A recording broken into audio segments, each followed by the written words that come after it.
back to the Marathon Mortgage Happy Hour. I'm Mike Witzak. I'm Rory Farrell, and we have a guest here today. I am Josh Bjorkman. And where are you from, Josh? Who are you working for? What are you doing? I'm from Mays Landing, New Jersey. It's in South Jersey. I work for OCF Realty in Margate, in their Margate office. And you may notice that we are in an alternate location. We are at the OCF office realty office today on a beautiful rainy Jersey day. Yeah, here in Margate. It was fun driving down here. Yeah, it was great. Yeah, but what are we drinking today? Today, as always, we're going to start with the beer. We're going to do Fiddlehead, chosen by you. Okay. It is a 6.2 IPA. It is out of Vermont. So we've done a couple of Vermonts recently, so a couple from Stowe in a row. So yeah, we'll do Fiddlehead. I don't know why Fiddlehead gets distribution by me, but you see a lot of this by us. So let's see. I've had it before. I can't remember. By the way, since we're traveling today, Rory's brought probably, 15 different beers. I just grabbed everything that was different out of my my beer fridge. There's ginger beers, there's seltzers. I like the smell of this one. All right, shout out to Fiddlehead. Although I've only ever seen a Fiddlehead IPA. I don't know if they make anything else. Cheers. Cheers, man. Rory. We got an away game today. Oh yeah, this just smells nice. So, like every popular IPA these days, it's a hazy IPA. It's gonna have I've got a lot of orange, a lot of tangerine. Yeah, what are you tasting? What are you feeling? I'm tasting, honestly. I don't know what's that like sharp taste that I'm getting when I first sip it. It's probably the hop. Yeah, the hops for sure. That's what I'm tasting. Josh, you have any input on this? I'm saying I'm tasting the citrus. I like the East Coast IPAs because they're strong in flavor, but they don't sit heavy. Yeah. You notice a lot with them, where some IPAs from around the country, it's like a meal. Yeah, for sure. Yeah, for sure. Yeah, the heavier, the nice. more opaque, the more hazy, the more oats that they use can definitely feel like a meal. It's almost like having a stout, but lighter and hoppier. Yeah. So, all right. And we're back. A couple technical difficulties here. Oh my God. All right, cool. That's what happens when you set up your studio in an alternate location. Yeah, the first one was a little bit of a warm up, you know what I mean? But anyway, That's why we brought Josh on first. Yeah. So where were we? What were we talking about? We just got through the beer. Yeah. And I think that It's a good one. I think it's a winner. I'd definitely get this one. Great choice. For sure. Yeah, and I think it's a pretty affordable 4-pack too. I think it's like $14-15. So It's not bad. yeah, I'm gonna have a couple of these. Nice. All right. So as always, when we have a guest on, specifically a realtor, we just kind of get into you. Where you started, what do you like about the industry? The pitfalls, some funny stories from showings, things like that. So we don't have a format. We just want to hear about you, get our listeners to know about you, and especially if they're looking down in the South Jersey area, they got a contact over here. So tell us a little bit about. You have an interesting story where you came from a career-wise, location-wise. Yeah. So kind of get into that a little bit. Well, I never thought I would ever be in real estate, and I was one of those in the group that got into it during COVID. I was in entertainment before then, and everything shut down across the U.S. entertainment-wise, and my dad was doing real estate, so I jumped on with him, and he taught me some things, and it just kind of took off, And when the entertainment industry started to pick back up again, I decided to just stick with real estate. Yeah, I like it. I like that I can build my own schedule. I can still have time for family. You have two young kids, right? Yep. I have a 2-year-old and an 8-year-old. 8-year-old. Oh wow. So, Get your hands full. Yeah, very much so. Yeah. That's now. What type of entertainment? I had no idea you were in entertainment before this. That's what I said when he came on. I was like, he's going to know how to use a mic. He could probably run the board over there. I was like so confused why you were saying that. I had no idea. I was a audio engineer, more of live sound, and I did stuff on cruise ships. I did stuff in Vegas for a while, corporate things, and then I started working in Atlantic City in the casinos, doing their headliners. Wow. And then everybody, that kind of just imploded in on itself on that fateful day in March. Yeah. Yep. I got a couple questions. Cruises, coolest place you were at. Did you get to enjoy it? And then if so, what was the coolest place? We didn't. I was considered a staff member, so as long as I took care of the shows and maintained my equipment, I was free to do whatever I wanted. We had guest privileges, and I think my favorite place to go was probably like I would say either St. Kitts or Puerto Rico. Okay. Nice. Too. Yeah, I loved golfing a lot. Oh, okay. I don't golf much anymore, but I did all the time when I was on cruise ships. Yeah. But yeah, it was a good experience. It's where I met my wife. It's how someone from Wisconsin ends up in New Jersey. Wow. I mean, I don't know what the lesser of two evils there is, being from Pennsylvania ourselves. I mean, Yeah. Well, we spent some time in Las Vegas too, because after cruise ships, we were looking to see where our entertainment career was going to take us. And Las Vegas, with all the production shows, all the corporate events, kind of just seemed like the natural flow.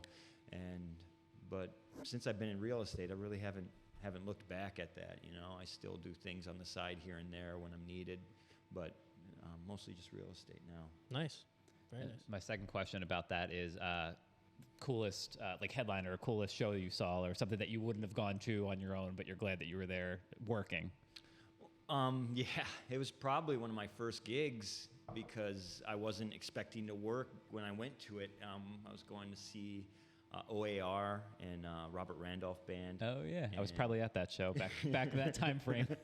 Well, I was seeing it backstage, and their monitor engineer got really sick from food poisoning, and they needed someone to stand in. So that was my first gig. Was a national act. Well, how are you behind? Like, how are you backstage in the first place? Or did you work? Friends of a friend, someone that you worked just with the stepped up band. like a hero. Was friends with my roommate, and they were just connecting after not being Oh, around that's for a cool. long time. And Josh came in with the save right Came in there. with to the save the save, show. yep. That's crazy. Nice. yeah. Now, was your father always in real estate, or was that something that he kind of picked up or did on the side, or? He picked up after he retired. He retired early because of just a worn-out back. You know, he worked in it as a millwright in nuclear plants and paper mills and just kind of blue collar, and it was just taking a toll on his body. So he retired early and didn't know what to do with his life. So he got into real estate and just kind of took off. He got into it a little before COVID, so he was well established going into COVID and really capitalized on that market where it was just a never-ending supply of buyers. Yeah, you know what? I was very lucky that I got into the industry, whatever it was, 7 or 8 years ago. So I had this kind of pipeline of people prior to COVID, and when rates Yeah. dropped, kind of similar to what your dad was, is like the business was there.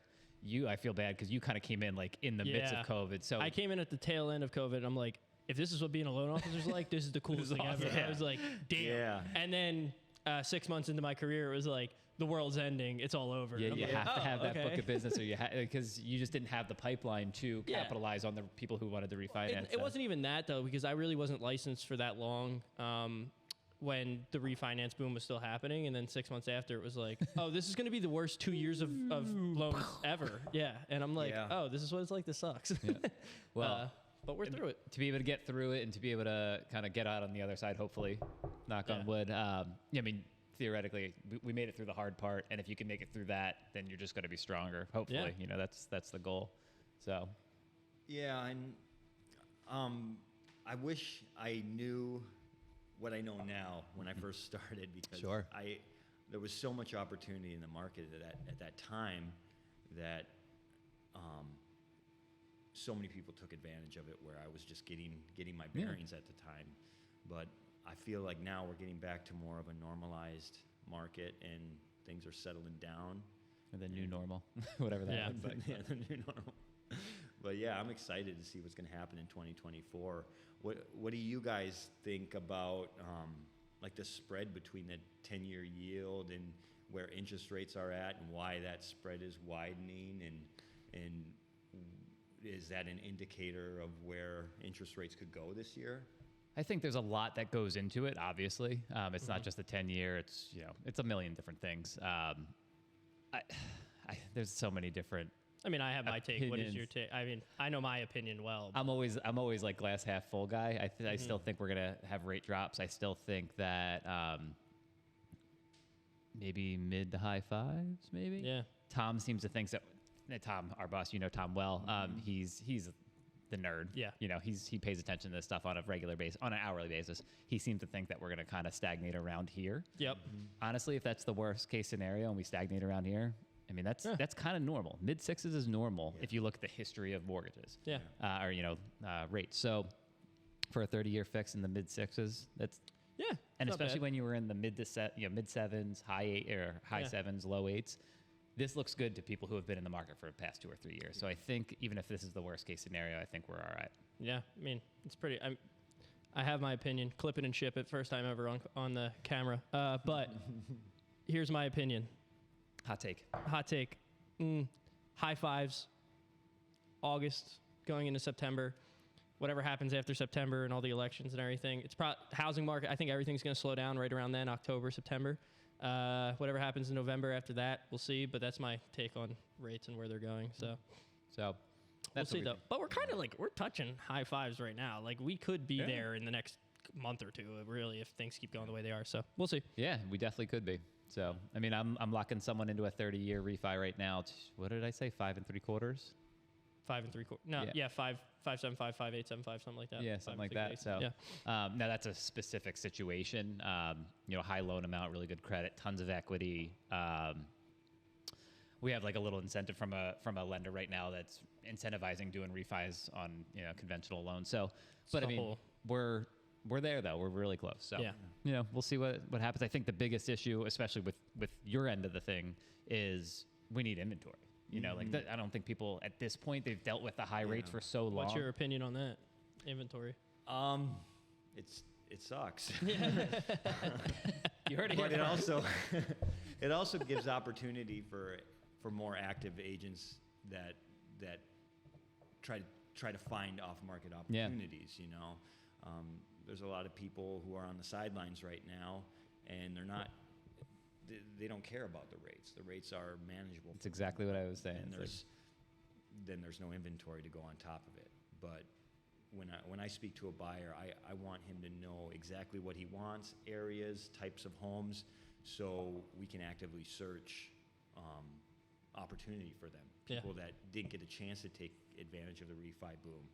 People that bought in haste over the last 2 years because of the lack of inventory, who are still sitting on 6 and 7 interest rates because they bought in the last 2 years. Sure. If you think about it, that time period of the rates being super low is almost as long as it is where they went high. Oh, yeah. So for sure. we're going to start seeing another cycle, a whole nother cycle come out where the low rates will be irrelevant. Yeah, and I think that if rates do drop another point, let's say it's high, not even a point, 3/4. I think if they're under 6, people's brain switch to be like, okay, in the 5 seems reasonable for me to give up my 4, or even high 3s. And I think that even if they don't want to, they can at least wrap their head around it and then maybe vacate that house, move into something smaller.